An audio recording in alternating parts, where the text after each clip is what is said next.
In this video, we're going to continue our discussion of self-type by talking about the type-level operations that are available on self-type.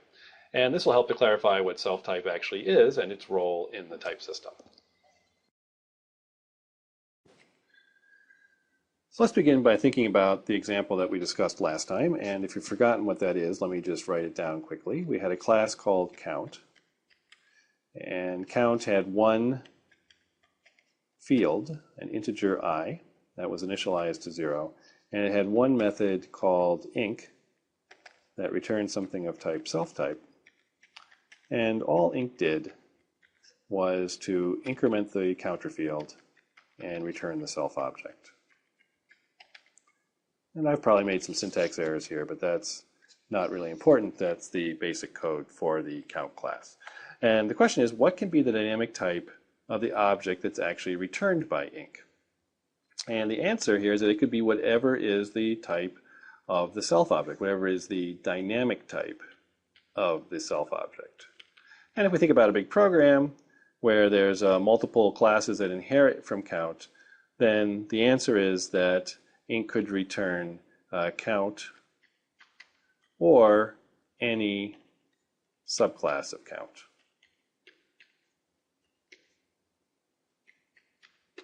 So it's going to return something that's at least, at most count, but it could return something more specific. The dynamic type could be something more specific. It could be a subclass of count or a subclass of a subclass of count. Anything that inherits directly or indirectly from count is a possibility.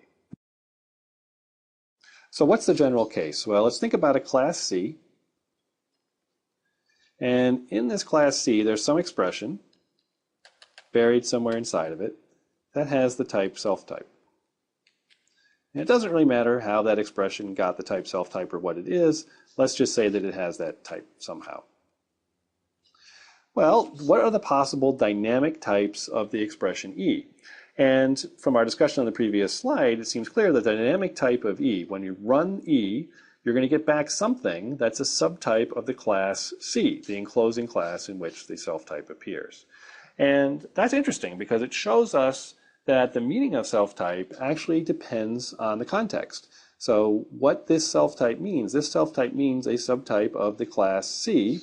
If I had written self-type in a class D, somewhere in the definition of class D, there it would mean a subtype of the class D. And so to remind ourselves what class we're talking about, what enclosing class we're talking about, we're going to subscript occurrences of self-type with a class name. So self-type sub C here is going to refer to a syntactic occurrence of the keyword self-type in the body of the class C. And this also suggests a very simple typing rule, and really the first useful fact about self-type, which is that self-type sub C is a subtype of C. And this is really a key idea here, that a self-type in class C is some subtype of the class C, because this also helps illustrate what self-type really is. The best way to think of an occurrence of self-type is that it's a type variable that ranges over all the subclasses of the class in which it appears. So self-type sub C you should think of as a type variable. It's something, it doesn't have a fixed type, but it's guaranteed to be some type bounded by C. So it's going to be only one of the classes that inherits directly or indirectly from the class C. Now that rule, that self-type sub C is a subtype of the class C, has an important consequence. It means that when we're doing type checking with self-type, it is always safe to replace self-type sub C by C. So it's okay to promote any self-type sub C, which could be C or a subtype of C, to say, okay, we're just going to say that it's C. All right. And that suggests one way to handle self-type, which is just to replace all the occurrences of self-type sub C by C. Now, unfortunately, that turns out not to be very useful. It's sound, it's correct to do that, but that's really just like not having self-type at all. That's as if we went back to the example we did in the last video where we started out without self-type and we found out we couldn't use inheritance in the way we expected. So to do better than just throwing all the self-types away, we need to incorporate self-type into the type system. And the way we're going to do that is by looking at the operations that work on types in the type system, and there are two of them. There's the subtype relationship that we've talked about before, so when one type is a subtype of another, and there's the least upper bound operation that tells us what the smallest type is that's bigger than both of two argument types. And all we have to do, or what we're going to do now, is extend these operations to handle the type self-type. So let's begin with the subtype relationship, and in our definition here we're going to use some types t and t prime, and these are just normal class names. They are any class names but not self-type. So one possibility is that we have self-type on both sides of our subtype relationship, and in that case it's easy to see that self-type sub c should be a subtype of self-type sub c. So to convince yourself of this, think of self-type again as a variable. And we can plug in for that variable any subtype of C. But just like variables in algebra, if we plug in one particular class for an occurrence of this variable, we have to pick the same one for every occurrence of the variable. So in particular, if we pick some subclass A of C, then we wind up with A is a subtype of A. If we plug in A for both sides, we can see that the relationship holds. Similarly, C is a subtype of C. And for any other subtype we might pick, if we bind the variable to that subtype, we can see that this relationship will be true. Now, another thing you might think is, well, what if the self-type sub C is compared with self-type from another class, say self-type sub D? And it turns out that in the cool type rules, this will just never come up. The cool type rules are written in such a way that we never need to compare self-types from different classes. And I haven't shown you that that's the case yet, but when we actually go through the type rules for self-type, you'll see that it's true. Now, another possibility is that we have self-type on one side and then a regular type on the other side. So when is self-type sub C a subtype of T?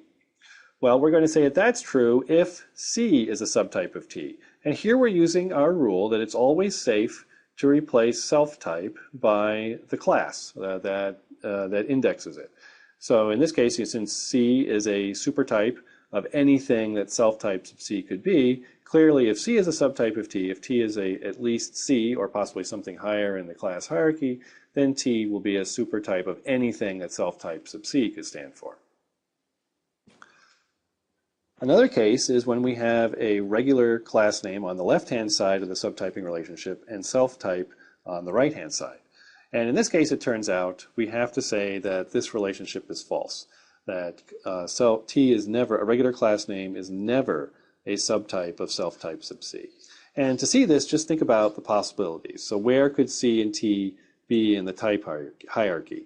So if T and C are unrelated, if they are inherit from object and they have nothing to do with each other, well then clearly T can't be a subtype of self-type sub C. They're just two unrelated classes. So the only way that this could possibly work out is if they're related somehow. Now if T is a subtype of C, well then you might think that this could work out. But it turns out that we can't allow it even in that case.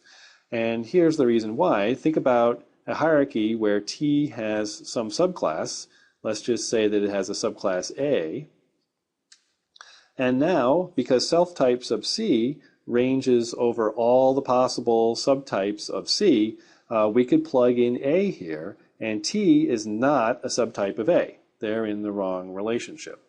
And so because it doesn't work for all the possible values of subtype sub C, we can't say that this is true. We have to say that it is false. Now there is one very special case where one could argue that we should allow this to be true. And that is in the case where T is actually a leaf of the class hierarchy. And let me actually draw this a little bit differently just to emphasize this. Let's say that C is a class up here, and then T, through some chain of inheritance relationships, is a subtype of C. So it's not immediate, but there might be other classes in between. Just to emphasize, this relationship doesn't have to be immediate inheritance. It could be transitive inheritance. And now if T is a leaf of the hierarchy, and it is the only leaf of C, if C has no other subclasses, then in fact T is a subtype of self-type sub C, because it is the unique minimal type that is in the subtype hierarchy of C. But the problem is that this is extremely fragile and doesn't work if you modify the program. In particular, a programmer might come along and add some class A over here that's unrelated to T, but is also a subclass of C. And now this would no longer work, because if I plug in A for self-type sub C, then I see that T is not a subtype of A. All right, so we could allow it in the very special case that C had only a chain of inheritance, not a general tree under it, and that T was the leaf of that chain. But that is so fragile to future program extensions. And if you broke it by adding another class over here, all of a sudden you would get type errors in pieces of code that had previously been type checked to work and hadn't changed at all. It just wouldn't be a very nice language design. So, to summarize, T is never a subtype of self-types of C. And finally, if we're comparing two normal types with not self-type, then we just use the rules that we gave before. So the subtyping rules we had for normal class names haven't changed at all. And that covers all four cases. We could have self-type on both sides, we could have self-type just on the left side or just on the right side, and finally we could have a subtyping relationship with no self-type at all. So now let's move on to the least upper bound operation, and once again T and T prime will be any types except self-type. The least upper bound of self-type with itself is just self-type, and I think that that's pretty clear.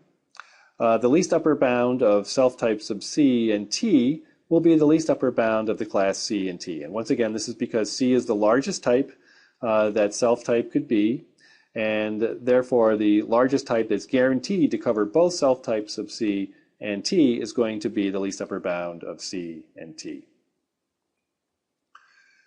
And least upper bound is a symmetric operation, so if I reverse these two arguments, the answer is the same.